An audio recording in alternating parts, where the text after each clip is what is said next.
Olá, está começando mais um Entrevistando e no programa de hoje a gente vai falar sobre o curta-metragem O Gosto Amargo do Teu Nome e Minha Boca Seca.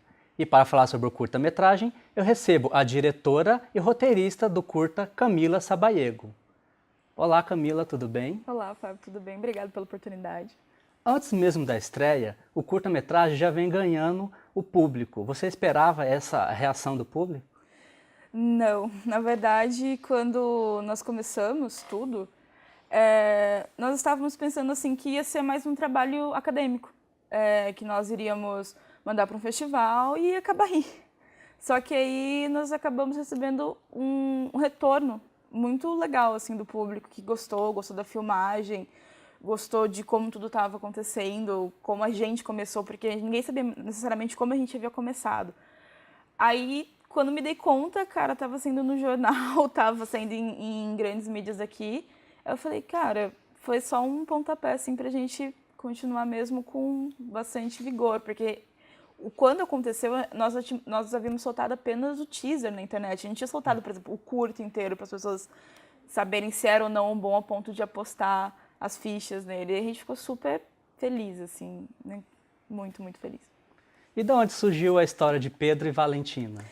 Bem, a história deles dois foi um devaneio, assim, meu com o Rafa.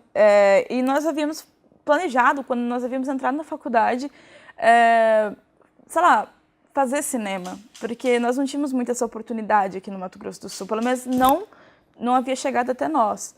E quando nós havíamos parado, assim, pensar, vamos fazer, vamos. Aí nós sentamos e vimos um tipo de história que nós gostaríamos de ver. Porque eu acho que é isso que acontece quando você cria qualquer coisa, qualquer história. Você faz o que você quer ver.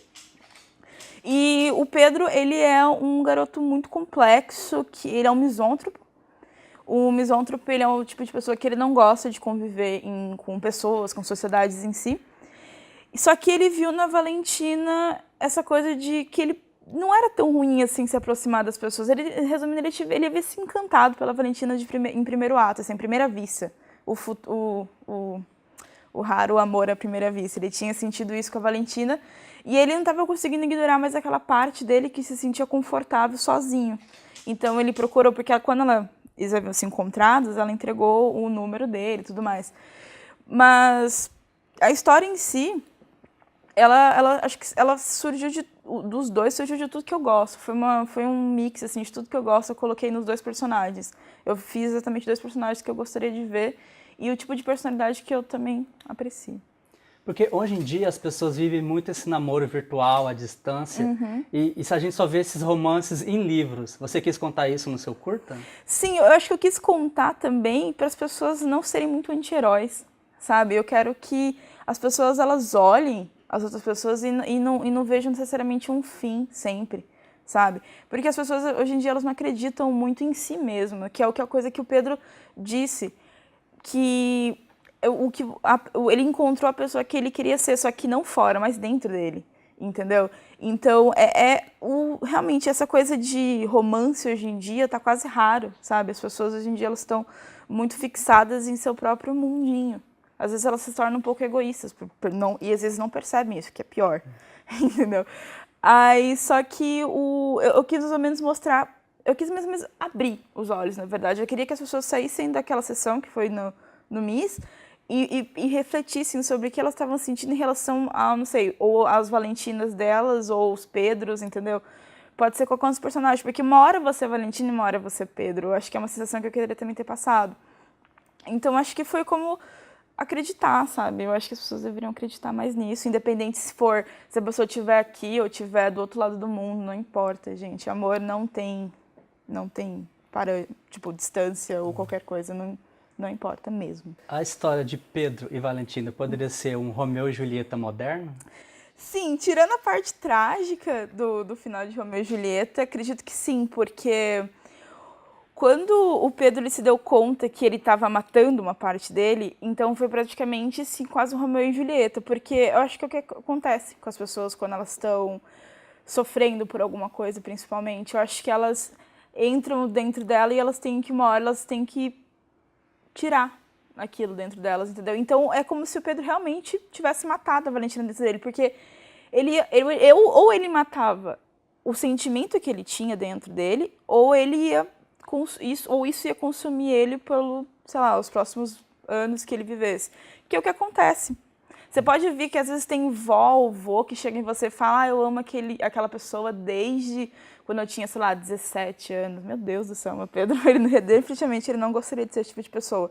Porque eu acho que a lição que o Pedro tenta mostrar é que tudo é possível. Juro, tudo é possível, cara. Tudo mesmo. E como foi esse processo de produção? Quanto tempo durou? O processo de produção foi bem complexo, assim, não complexo de uma maneira ruim, mas o complexo de uma coisa que era tudo novo. Nós não sabíamos muito por onde a gente começava, nós não sabíamos necessariamente como faríamos. Quando eu comecei a escrever o roteiro, eu comecei ele num programa chamado Celtex, que ele é feito para fazer roteiro de cinema, porque roteiro literário e roteiro cinematográfico são completamente diferentes. Aí eu tive que pesquisar para saber como é que começa. Google, né? Gente, o Google tá aí para tudo. Mas aí eu comecei desde o início mesmo, desde do zero. Comecei a baixar o programa, comecei a escrever. E o Celtex, o melhor do Celtex de tudo, ele é de graça. Ele tem uma versão gratuita na internet, as pessoas não têm mais desculpa para não ter o programa. Eu fui lá, fiz o roteiro, terminei. Acho que o roteiro do Gosto Amargo foi mudado até o final da produção umas 3 vezes. Nossa, tem umas 3 versões de Pedro e tem umas 3 versões de Valentino completamente diferentes, que as pessoas vão ficar assim, gente, como assim? Mais ou menos isso. Aí, quando eu terminei o roteiro, eu falei pro Rafa, terminei. Agora só falta nós começarmos. Aí a gente comentou com a Aline, falou, Aline, a gente estava com um projeto, conversamos com ela, e ela aceitou, ela topou na hora, ela falou, não, super aceito, acho que vai ser uma coisa bem interessante, e aí a gente começou a gravar. As nossas locações foram normalmente casas de amigos. Eu fui na casa de uma amiga minha, e a maioria das cenas do Pedro e da Valentina foram gravadas lá. É uma casa bem grande, então dava pra gente aproveitar bastante os cômodos. Algumas cenas foram feitas na minha casa, outras no meu quarto também. Então a gente variou bastante. E alguns lugares públicos, por exemplo, o Parque das Nações, que é um grande clichê de Campo Grande, e um outro parque, agora eu não me lembro o nome, mas ele é muito bonito também. Aí nós gravamos, depois... É porque assim, a gravação foi complicada, porque até então nós tínhamos 2 câmeras. Uma que era minha e outra que era do Rafa. E a gente variava muito, a gente, por exemplo, não era uma pessoa, por exemplo, às vezes eu tinha que segurar o tripé, o nosso melhor amigo, nosso melhor amigo, e a gente usava o tripé, aí às vezes eu pegava o rebatedor, assim, ficava assim no rebatedor pro sol iluminar. Depois a gente foi alternando, sabe? Às vezes um saía de uma cena e outro entrava, era uma coisa bem louca. Só que aí uma das câmeras estavam com a lente quebrada. Aí a gente às vezes tinha que fazer umas manhas lá para colocar a lente no lugar. Mas basicamente a gente gravou com 2 câmeras, 2 D90, a gente gravou com Nikon, a gente não gravou com Canon, que é o que normalmente as pessoas fazem. E com o celular. A gente gravou a primeira cena, a gente gravou com o celular, porque no dia que a gente foi gravar a última cena, na verdade a primeira cena foi a última cena do curta. Quando a gente foi gravar a última cena, a minha bateria tinha acabado da câmera. Aí a gente falou, não, a gente já tá aqui, já tá todo mundo aqui. Aí eu falei, gente, vamos improvisar. Eu fui lá, peguei o celular e gravou. Assim, dá pra perceber um pouco da diferença da imagem.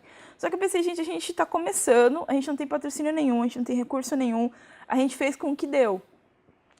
Durou 3 meses, todo esse processo, até todas as cenas.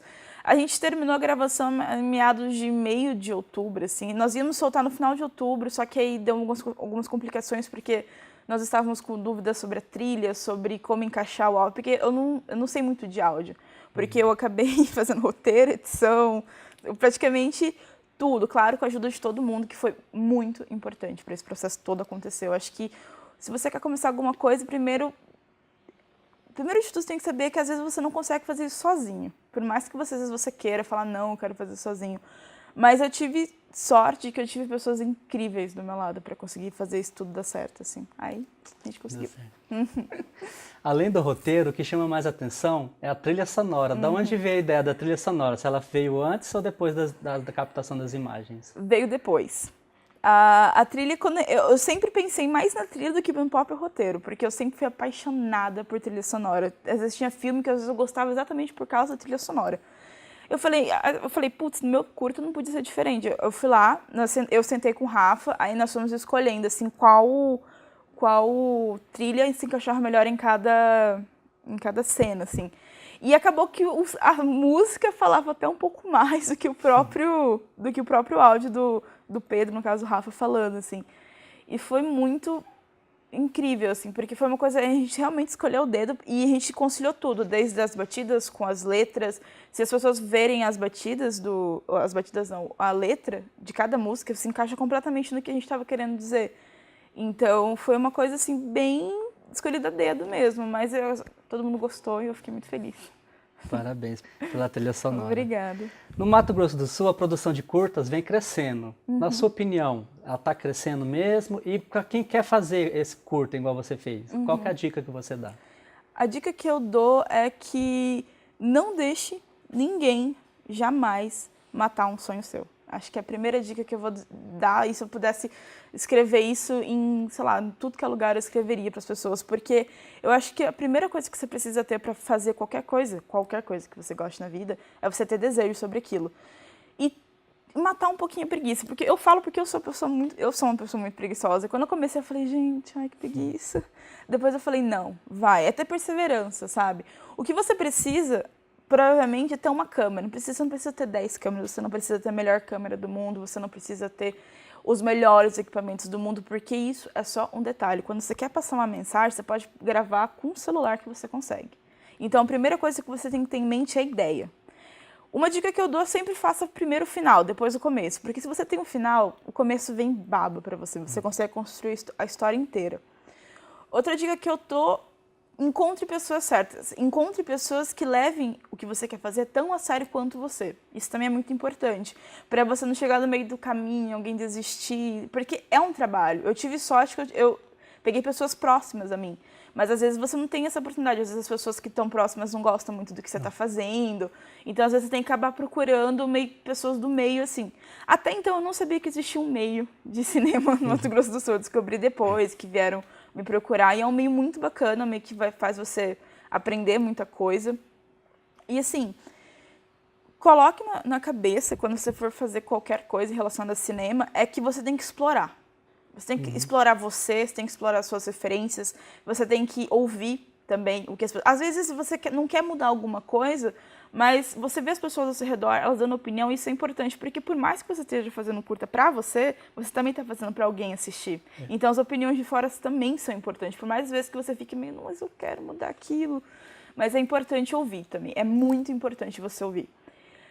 E também, cara, é aquela coisa que você tem que acreditar. Acredita em você, não importa, as pessoas vão falar, elas vão falar se você não fazer, elas vão falar se você fazer, independente do que você faça, entendeu? Não se deixe levar pela opinião alheia de que isso não vai dar certo. Eu achava que não ia dar certo, mas mesmo assim eu fiz, olha, eu tô aqui, nunca imaginei que isso ia acontecer, entendeu? Eu quando me dei conta, eu abri um jornal, na verdade, quando aconteceu de a gente sair no jornal, para algumas pessoas isso pode parecer nada, mas para mim foi muito importante, porque foi um trabalho que eu fiz por 3 meses, onde eu só achava que eu ia num festival daqui, e de repente não deu para eu ir no festival, porque o curso tinha ficado longo demais. Na brincadeira, a gente achou que ia dar 10 minutos. Quando eu me dei conta, deram 30. A gente teve que ir cortando até se encaixar, assim, que a história não ficasse picotada demais.